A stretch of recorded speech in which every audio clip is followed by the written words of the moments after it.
guys, ito yung parto nung nakaraang video natin na tinalakay natin yung tungkol sa Bisaya na i-translate sa salitang English.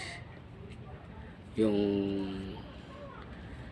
Bisaya na salitang balaod sa Tagalog ay batas.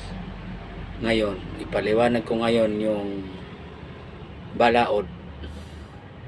Ang bala ay bullet, yung ood ay worm, kaya tinatawag sa English na bullet worm.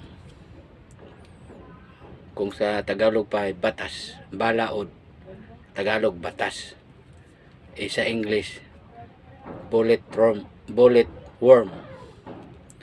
Yun yung tinalakay natin nung nakaraan, kaya pinaliwanag ko ngayon ang ibig sabihin ng balaod. Yung ood sa Tagalog ay uod, pero pag diniretso yung balaod sa Tagalog ay batas.